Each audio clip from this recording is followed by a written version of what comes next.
Hi Spartans, this is the Storytelling Devices playlist review. You're watching this video because you've started working on the playlist and you might need some more support. This is going to give you some strategies on how to approach this playlist and how to pass the content assessment. The first step is to check your email, and I want you to look at the Storytelling Devices study guide that I sent you. It's going to give you a preview of some of the vocabulary you need to know to pass this assessment. If you have started that, that's great. Let's make sure that's finished before we continue the video. So press pause here, complete this study guide. You can make a copy for yourself and do it in your Chromebook, or you can print it out and ask your mentor to go pick it up. Print the study guide and complete it, and then press play.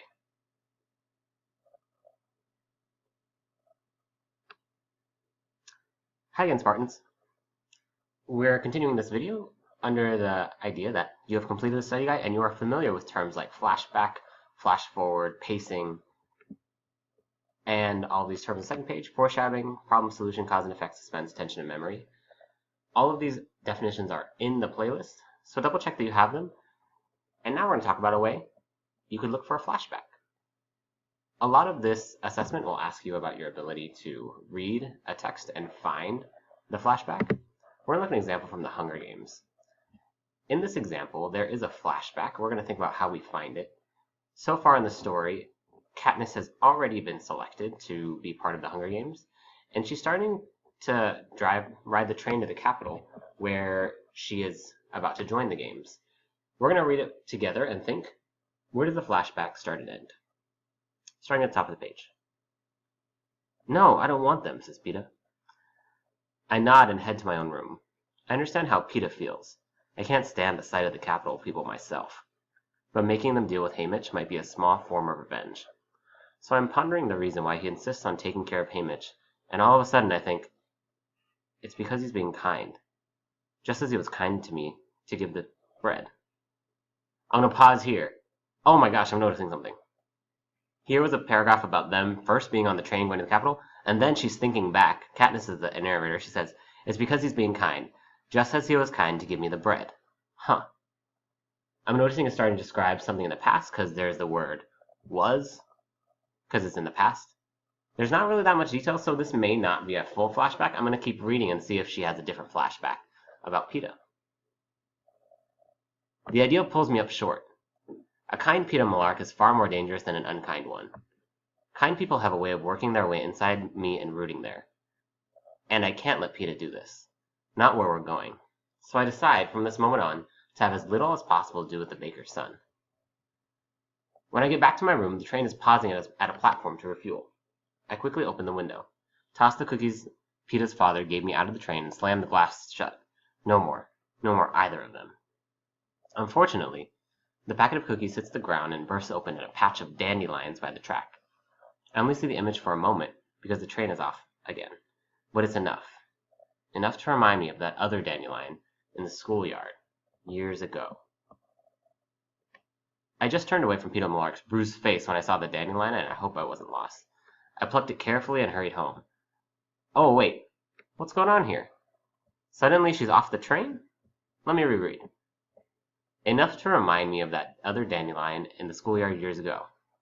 Oh, here's the flashback. It says it's reminding me of something, specifically of something that happened with Peeta.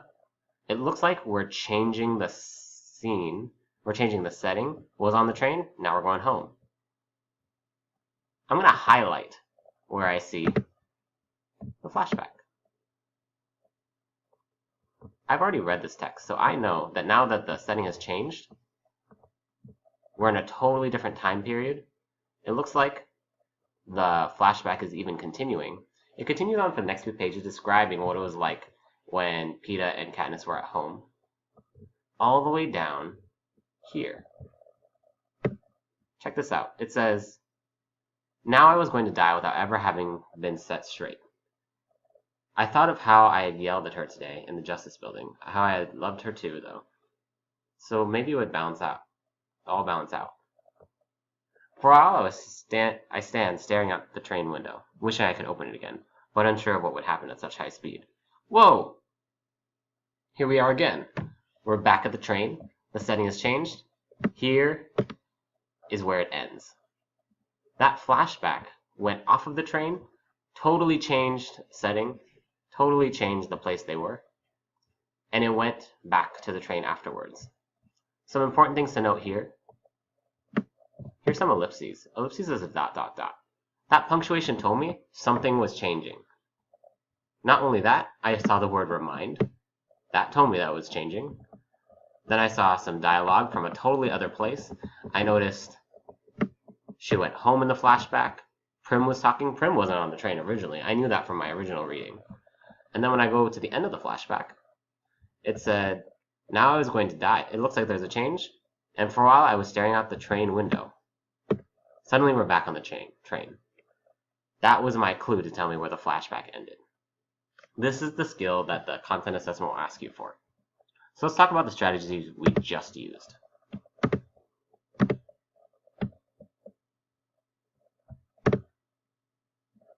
Here are some strategies to use as you read, just like you saw in the example. To identify flash forwards and flashbacks, look for time words. I saw time words like remind. I saw time words like now. I even saw originally it was, and then changed to present tense. Look for changes in punctuation. For me, it was the dot, dot, dot. That clued me in that something was changing. Look for changes in setting, the time or the place. Originally, she was going to the capital, and suddenly, she vanished and went home. That's not possible to do in this story, so I knew it was some sort of change, in this case a flashback. And look for changes in dialogue. Originally, Katniss was locking herself in a room talking to her, or being by herself, and then suddenly she was talking to Prim, her sister. That change in dialogue told me that there was a flashback there. One strategy you can use as you study and take the content assessment is to highlight the flash forward or flashback and note which paragraph it starts or stops on. You can even ask your mentor to print your content assessment, and you can use a highlighter during the test to highlight your work. Now that you've seen an example, you've gone over strategies, you have all the definitions, your job now is to practice during PLT. Right now, go back to your PLP, click on Check for Understanding for Objective 2 in this playlist, complete that, check your answers. Then, look at Check for Understanding Objective 3, complete that, check your answers, using all of these strategies like highlighting. After you've done those, and you're getting 80 to 90% correct on the checks for understanding, take the content assessment, and let your mentor know how you do. I'm excited to see your work.